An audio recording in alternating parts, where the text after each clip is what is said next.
ವರ್ತಕರಿಗೆ ಸರ್ಕಾರ ನೋಟಿಸ್, ವಾಣಿಜ್ಯ ತೆರಿಗೆ ಇಲಾಖೆ, ಆದಾಯ ತೆರಿಗೆ ಇಲಾಖೆ ನೋಟಿಸ್ ಕೊಟ್ಟಿರ್ತಕ್ಕಂತಹ ಹಿನ್ನೆಲೆಯಲ್ಲಿ ಪ್ರಬಲ ವಿರೋಧ ವ್ಯಕ್ತವಾಗ್ತಾ ಇದೆ. ಜುಲೈ 25ನೇ ತಾರೀಕು ಬೃಹತ್ ಹೋರಾಟವನ್ನ ಹಮ್ಮಿಕೊಳ್ಳಲಾಗಿದೆ. ಆ ಹೋರಾಟಕ್ಕೆ ಸಾಥ್ ಕೊಡಿ ಅಂತ ಕಾರ್ಮಿಕರು ಮನವಿ ಮಾಡ್ತಾ ಇದ್ದಾರೆ. ವ್ಯಾಪಾರಿಗಳಿಗೆ ಹೂ ಕೊಟ್ಟು ಮನವಿ ಮಾಡ್ತಾ ಇದ್ದಾರೆ. ಜಿಎಸ್ಟಿ ವಿರುದ್ಧ, ಜಿಎಸ್ಟಿ ನೋಟಿಸ್ಗಳ ವಿರುದ್ಧ ಬೃಹತ್ ಹೋರಾಟವನ್ನು ಹಮ್ಮಿಕೊಳ್ಳಲಾಗಿದೆ. ಜುಲೈ 25ನೇ ತಾರೀಕು ಪ್ರತಿಭಟನೆಗೆ ಬೆಂಬಲ ನೀಡೋದಕ್ಕೆ ಮನವಿ ಮಾಡ್ತಾ ಇದ್ದಾರೆ. ಹೂ ಕೊಟ್ಟು ಮನವಿ ಮಾಡ್ತಾ ಇದ್ದಾರೆ ವ್ಯಾಪಾರಿಗಳು. ಕೆಆರ್ ಮಾರ್ಕೆಟ್ನಲ್ಲಿ ವ್ಯಾಪಾರಿಗಳು ಮನವಿ ಮಾಡ್ತಾ ಇದ್ದಾರೆ. ಯುಪಿಐ ಬಳಕೆ ಮಾಡದಂತೆ ವ್ಯಾಪಾರಿಗಳು ಮನವಿ ಮಾಡ್ತಾ ಇದ್ದಾರೆ. ಫೋನ್ ಪೇ ಅಂತಾರೆ, ನಾವು ಇನ್ನೂ ಜೀವನ ಮಾಡಬೇಕು. ಫೋನ್ ಪೇಗೆ ಟ್ಯಾಕ್ಸ್ ಹಾಕ್ತಾರೆ ಸರ್ಕಾರ. ನಾವೇನ್ ಮಾಡಲಾಗುತ್ತೆ ನೋಡೋಣ. ಫೋನ್ ಆಗಿಲ್ಲ ಬೆಳಗಿಂದ 25,000 ರೂಪಾಯಿ ಕೊಡೋಣ. ನಿಮ್ಗೆ ಅಕಸ್ಮಾತ್ ಅವರು ಟ್ಯಾಕ್ಸ್ ಆಫೀಸರ್ ಒಂದಿನ ಬನ್ನಿ ಆಫೀಸಿಗೆ ಅಂತ ಹೇಳಿದ್ರೆ ಇದಕ್ಕೆ ಬಾಡಿಗೆ ಕಟ್ಕೊಡ್ತಾರ ಅದೇ, ಅಥವಾ ನಿಮ್ ಹೊಟ್ಟೆ ಪಟ್ಟು ದಿನದ ಸಂಬಳ ಕೊಡ್ತಾರ ಅಲ್ವಾ? ನೀವು ಹೆದರಬೇಡಿ. ಈ ಹಣ್ಣಿ ಇದು ಮಾಡಿದಕ್ಕೆ ಯಾವ ಕಾರಣಕ್ಕೂ ತೆರಿಗೆ ಕಟ್ಟಬೇಕಾದ ಅವಶ್ಯಕತೆ ಇರಲ್ಲ. ನಿಮ್ಮನ್ನ ಅವ್ರು ಎದುರಿಸಿದವರು ಹೆದರಬೇಡಿ. ನಿಮ್ ಜೊತೆ ನಾವಿದ್ದೇವೆ, ಆಯ್ತಾ? ನಾಡ್ದು 25ನೇ ತಾರೀಕು ನಮ್ದೊಂದು ನಿಮ್ಮೆಲ್ಲರ ಪರವಾಗಿ ನೀವೆಲ್ಲರೂ ಸಣ್ಣ ಬರೋವಾಗ ಫೋನ್ ಪೇ ಅಂತಾರೆ, ನಾವು ಇನ್ನೂ ಜೀವನ ಮಾಡಬೇಕು. ಫೋನ್ ಪೇಗೆ ಟ್ಯಾಕ್ಸ್ ಹಾಕ್ತಾರೆ ಸರ್ಕಾರ. ನಾವೇನ್ ಮಾಡಲಾಗುತ್ತೆ ನೋಡೋಣ. ಫೋನ್ ಆಗಿಲ್ಲ ಬೆಳಗಿಂದ 25,000 ರೂಪಾಯಿ ಕೊಡೋಣ. ನಿಮ್ಗೆ ಅಕಸ್ಮಾತ್ ಅವರು ಟ್ಯಾಕ್ಸ್ ಆಫೀಸರ್ ಒಂದಿನ ಬನ್ನಿ ಆಫೀಸಿಗೆ ಅಂತ ಹೇಳಿದ್ರೆ ಇದಕ್ಕೆ ಬಾಡಿಗೆ ಕಟ್ಕೊಡ್ತಾರ ಅದೇ, ಅಥವಾ ನಿಮ್ ಹೊಟ್ಟೆ ಪಟ್ಟು ದಿನದ ಸಂಬಳ ಕೊಡ್ತಾರ ಅಲ್ವಾ? ನೀವು ಎದುರು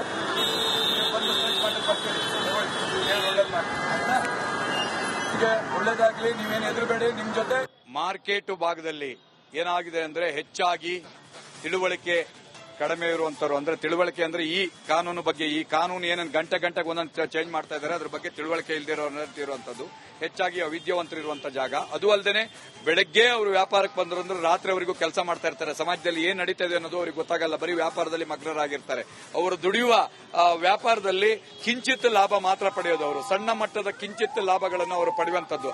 ಆದ್ರೆ ಅವರು ಟ್ಯಾಕ್ಸ್ ಮಾತ್ರ ಸಿಕ್ಕಾಪಟ್ಟೆ ದೊಡ್ಡ ಮೊತ್ತದಲ್ಲಿ ತೆರಿಗೆಯನ್ನು ಹಾಕುವಂತ ಕೆಲಸವನ್ನು ಮಾಡ್ತಾರೆ. ಆ ತೆರಿಗೆ ಯಾಕಾಗಿ ಅವರಿಗೆ ತೆರಿಗೆ ಕಟ್ಟಕ್ಕಾಗ್ತಾ ಇಲ್ಲ, ಅದರಿಂದ ಅವರು ಬಹಳ ಹೆದರ್ಕೊಂಡು ಫೋನ್ ಪೇ ಅನ್ನೆಲ್ಲ ತೆಗೆದಿಟ್ಟಿದ್ರು. ನೀವು ಹೆದರ್ಕೋಬೇಡಿ, ನಿಮ್ ಜೊತೆ ನಾವಿದ್ದೇವೆ. ನಿಮಗೆ ತೆರಿಗೆ ಅಧಿಕಾರಿಗಳು ನೋಟಿಸ್ ಏನ್ ಕೊಟ್ಟಿದ್ದಾರೋ ಅದಷ್ಟು ಹಿಂಪಡೆಯುವಂತೆ ನಾವು ಸರ್ಕಾರವನ್ನು ಒತ್ತಾಯಿಸಿ ಪ್ರತಿಭಟನೆ ಮಾಡ್ತಾ ಇದೀವಿ. ಆದ್ರಿಂದ ನೀವು ಹೆದರ್ಕೋಬೇಡಿ ಅಂತ ಬಿಟ್ಟು ಅವರಿಗೆ ಧೈರ್ಯ ತುಂಬೋದಕ್ಕಾಗಿ ನಮ್ಮ ಭಿತ್ತಿಪತ್ರ ಜೊತೆಗೆ ಒಂದು ಹೂವನ್ನು ಕೊಟ್ಟು ಅವರಿಗೆ ಇದು ಮಾಡ್ತಾ ಇದೀವಿ. ಮಾರ್ಕೆಟ್ ಭಾಗದಲ್ಲಿ ಪಡ್ಕೊಳ್ಳೋಣ. ನಮ್ಮ ಪ್ರತಿನಿಧಿ ಮುತ್ತಪ್ಪ ಲಮಾಣಿ ಲೈವ್ ಕನೆಕ್ಟ್ ಆಗಿದ್ದಾರೆ. ಮುತ್ತಪ್ಪ, ಎಷ್ಟರ ಮಟ್ಟಿಗೆ ವ್ಯಾಪಾರಿಗಳು ಈ ಕುರಿತಾಗಿ ಜಾಗೃತರಾಗಿದ್ದಾರೆ? ನಾಳಿನ ಹೋರಾಟ ಎಷ್ಟರ ಮಟ್ಟಿಗೆ ಪ್ರಬಲವಾಗಿ ಇರಬಹುದು? ಯಾವ ರೀತಿ ಸಂಘಟನೆಗೊಳ್ತಾ ಇದ್ದಾರೆ ವ್ಯಾಪಾರಿಗಳು, ವರ್ತಕರು?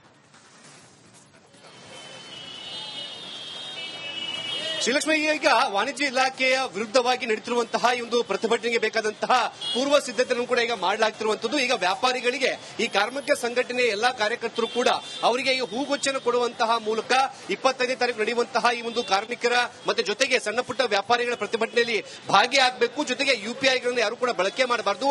ಯುಪಿಐನ ಬಳಕೆ ಮಾಡಿದಂತಹ ಸಂದರ್ಭದಲ್ಲಿ ವಾಣಿಜ್ಯ ತೆರಿಗೆ ಇಲಾಖೆ ಅಧಿಕಾರಿಗಳು ನಿಮಗೆ ನೋಟಿಸ್ ಅನ್ನ ಕೊಡ್ತಾರೆ. ಆ ನೋಟಿಸ್ ಕೊಟ್ಟಂತಹ ಸಂದರ್ಭದಲ್ಲಿ ನೀವು ಯಾರು ಕೂಡ ಭಯ ಬೀಳುವಂತಹ ಅವಶ್ಯಕತೆ ಇಲ್ಲ. ನಿಮ್ ಜೊತೆಗೆ ನಾವಿದ್ದೀವಿ ಅನ್ನೋ ಒಂದು ಧೈರ್ಯವನ್ನು ಕೊಡುವಂತಹ ಕೆಲಸ ಕೂಡ ಈಗ ಈ ಕಾರ್ಮಿಕ ಸಂಘಟನೆಯ ಕಾರ್ಯಕರ್ತರು ಕೂಡ ಮಾಡ್ತಿದ್ದಾರೆ. ಸದ್ಯಕ್ಕೆ ಕೆಆರ್ ಮಾರ್ಕೆಟ್ ಸೇರಿದಂತೆ ಬೆಂಗಳೂರಿನ ಎಲ್ಲಾ ಮಾರ್ಕೆಟ್ ಅಲ್ಲಿರುವಂತಹ ವ್ಯಾಪಾರಸ್ಥರಿಗೆ ಹೋಗಿ ಈ ಯುಪಿಐನಿಂದ ಆಗ್ತಿರುವಂತಹ ಆತಂಕಕ್ಕೆ ಸಂಬಂಧಪಟ್ಟಂತೆ ಅವರಿಗೆ ಸ್ಪಷ್ಟೀಕರಣ ಕೊಡುವಂತಹ ಕೆಲಸ, ಜೊತೆಗೆ ಇದೇ ತಿಂಗಳ 25ನೇ ತಾರೀಕಿನಂದು ಫ್ರೀಡಂ ಪಾರ್ಕ್ ನಡೆಯುವಂತಹ ಈ ಒಂದು ಬೃಹತ್ ಪ್ರತಿಭಟನೆಯಲ್ಲಿ ಎಲ್ಲರೂ ಕೂಡ ಕೈ ಜೋಡಿಸಬೇಕು ಅನ್ನೋ ಒಂದು ಮನವಿಯನ್ನು ಮಾಡುವಂತಹ ಕೆಲಸ ಕೂಡ ಈಗ ಮಾಡಲಾಗ್ತಾ ಇದೆ.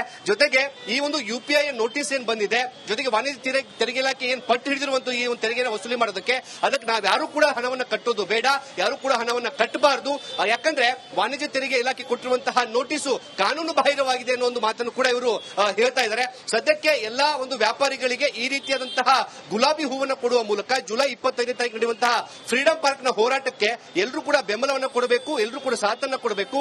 ವಾಣಿಜ್ಯ ತೆರಿಗೆ ಇಲಾಖೆ ಅಧಿಕಾರಿಗಳು ತಾವು ಕೊಟ್ಟಿರುವಂತಹ ನೋಟಿಸ್ ಅನ್ನು ಹಿಂಪಡೆಯವರೆಗೂ ಕೂಡ ಇದೇ ರೀತಿಯಾಗಿ ಹೋರಾಟ ಮಾಡಬೇಕು. ಜೊತೆಗೆ ನಾಳೆಯಿಂದ ಬೇಕರಿ ಮತ್ತೆ ಕಾಂಡಿಮೆಂಟ್ಸ್ ಗಳಲ್ಲಿ ಹಾಲು ಮತ್ತೆ ಟೀಯನ್ನು ಮಾರಾಟ ಮಾಡಬಾರದು ಅನ್ನೋ ಒಂದು ಮನವಿಯನ್ನ ಈಗ ಮಾಡಲಾಗ್ತಾ ಇದೆ. ಶ್ರೀಲಕ್ಷ್ಮಿ, ಮುತ್ತಪ್ಪಲವಾಣಿ, ಇನ್ನು ಸರ್ಕಾರ ಈ ಬಗ್ಗೆ ಏನಾದ್ರೂ ಪ್ರತಿಕ್ರಿಯೆ ನೀಡಿದೆಯಾ? ಮುಖ್ಯಮಂತ್ರಿಗಳು ಏನಾದ್ರೂ ಈ ಬಗ್ಗೆ ಅಧಿಕಾರಿಗಳ ಜೊತೆ ಸಮಾಲೋಚನೆ ನಡೆಸಿದ್ದಾರಾ?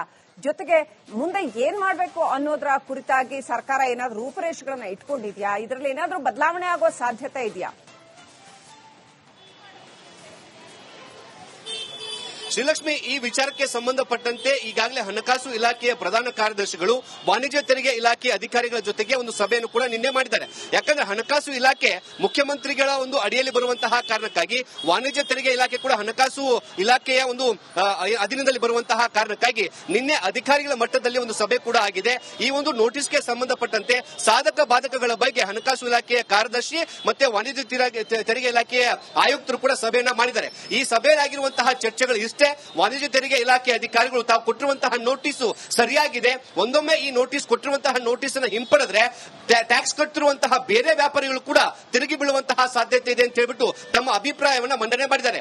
ಇದೇ ಒಂದು ಅಭಿಪ್ರಾಯವನ್ನ ನಾಳೆ ಮುಖ್ಯಮಂತ್ರಿಗಳು ಏನಾದರೂ ಸಭೆಯನ್ನ ಮಾಡಿದ್ರೆ ಆ ಸಭೆಯಲ್ಲೂ ಕೂಡ ವಾಣಿಜ್ಯ ತೆರಿಗೆ ಇಲಾಖೆ ಅಧಿಕಾರಿಗಳು ತಮ್ಮ ವಾದವನ್ನ ಮಂಡನೆ ಮಾಡ್ತಾರೆ. ತಾವು ಕೊಟ್ಟಿರುವಂತಹ ನೋಟಿಸ್ ಸರಿಯಾಗಿದೆ ಅಂತಾನೆ ಹೇಳ್ತಾ ಇದ್ದಾರೆ. ಹೀಗಿದ್ರೂ ಕೂಡ ಒಂದೊಮ್ಮೆ ಮುಖ್ಯಮಂತ್ರಿಗಳು ಏನಾದರೂ ತಾವು ತೆಗೆದುಕೊಳ್ಳುವಂತಹ ನಿರ್ಧಾರ ಯಾವ ರೀತಿಯಾಗಿರುತ್ತೆ ಎಂದು ಕೂಡ ಸಾಕಷ್ಟು ಕುತೂಹಲ ಆಗಿದೆ. ಒಂದೊಮ್ಮೆ ಮುಖ್ಯಮಂತ್ರಿಗಳು ಈ ಬಾರಿ ಅವರಿಗೆ ಏನು ಕೇವಲ ಎಚ್ಚರಿಕೆ ಕೊಟ್ಟು ಬಿಟ್ಬಿಡಿ ಅಂತಂದ್ರೆ ಸಣ್ಣ ಪುಟ್ಟ ವ್ಯಾಪಾರಿಗಳಿಗೆ ದೊಡ್ಡ ಒಂದು ಏನು ಅವಕಾಶ ಸಿಗುತ್ತೆ ಟ್ಯಾಕ್ಸ್ ಇಂದ ಉಳ್ಕೊಳ್ಳೋಕೆ. ಒಂದೊಮ್ಮೆ ಏನಾದರೂ ಸರ್ಕಾರ ಇದಕ್ಕೆ ವಾಣಿಜ್ಯ ತೆರಿಗೆ ಇಲಾಖೆ ಪರವಾಗಿ ನಿಂತ್ರೆ ಸಣ್ಣ ಪುಟ್ಟ ವ್ಯಾಪಾರಿಗಳು ತಾವು ಏನು ನೋಟಿಸ್ ಅನ್ನು ಪಡೆದುಕೊಂಡಿದ್ದಾರೆ ಆ ನೋಟಿಸ್ಗೆ ಅವರು ಉತ್ತರ ಕೊಡಲೇಬೇಕು, ಟ್ಯಾಕ್ಸ್ ಕಟ್ಟಲೇಬೇಕಾಗತ್ತೆ. Srilakshmi, right, thank you Muttappalamani ಡೀಟೇಲ್ಸ್ಗಾಗಿ. ವರ್ತಕರಿಗೆ ಸರ್ಕಾರ ನೋಟಿಸ್, ವಾಣಿಜ್ಯ ತೆರಿಗೆ ಇಲಾಖೆ, ಆದಾಯ ತೆರಿಗೆ ಇಲಾಖೆ ನೋಟಿಸ್ ಕೊಟ್ಟಿರ್ತಕ್ಕಂತಹ ಹಿನ್ನೆಲೆಯಲ್ಲಿ ಪ್ರಬಲ ವಿರೋಧ ವ್ಯಕ್ತವಾಗ್ತಾ ಇದೆ. ಜುಲೈ 25ನೇ ತಾರೀಕು ಬೃಹತ್ ಹೋರಾಟವನ್ನ ಹಮ್ಮಿಕೊಳ್ಳಲಾಗಿದೆ.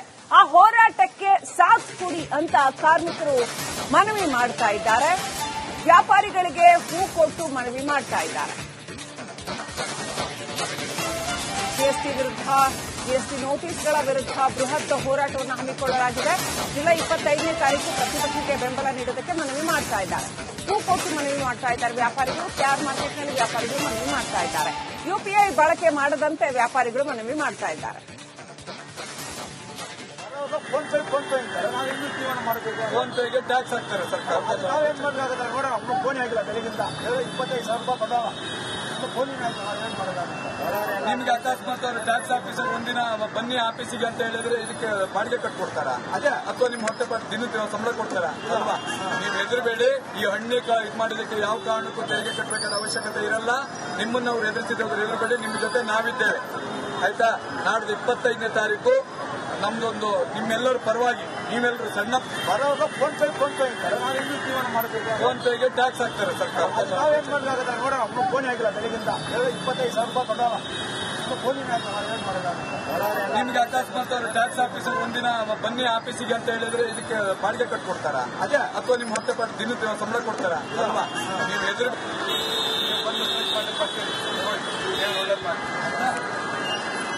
ಒಳ್ಳೇದಾಗ್ಲಿ, ನೀವೇನು ಎದುರುಗಡೆ ನಿಮ್ ಜೊತೆ. ಮಾರ್ಕೆಟ್ ಭಾಗದಲ್ಲಿ ಏನಾಗಿದೆ ಅಂದ್ರೆ ಹೆಚ್ಚಾಗಿ ತಿಳುವಳಿಕೆ ಕಡಿಮೆ ಇರುವಂತರು, ಅಂದ್ರೆ ತಿಳುವಳಿಕೆ ಅಂದ್ರೆ ಈ ಕಾನೂನು ಬಗ್ಗೆ, ಈ ಕಾನೂನು ಏನನ್ನು ಗಂಟೆಗೆ ಒಂದೊಂದು ಚೇಂಜ್ ಮಾಡ್ತಾ ಇದ್ದಾರೆ, ಅದ್ರ ಬಗ್ಗೆ ತಿಳುವಳಿಕೆ ಇರುವಂತದ್ದು, ಹೆಚ್ಚಾಗಿ ಅವಿದ್ಯಾವಂತರು ಇರುವಂತ ಜಾಗ. ಅದು ಅಲ್ಲದೆ ಬೆಳಗ್ಗೆ ಅವರು ವ್ಯಾಪಾರಕ್ಕೆ ಬಂದ್ರು ಅಂದ್ರೆ ರಾತ್ರಿ ಅವರಿಗೂ ಕೆಲಸ ಮಾಡ್ತಾ ಇರ್ತಾರೆ. ಸಮಾಜದಲ್ಲಿ ಏನ್ ನಡೀತಾ ಇದೆ ಅನ್ನೋದು ಅವ್ರಿಗೆ ಗೊತ್ತಾಗಲ್ಲ. ಬರೀ ವ್ಯಾಪಾರದಲ್ಲಿ ಮಗ್ನರ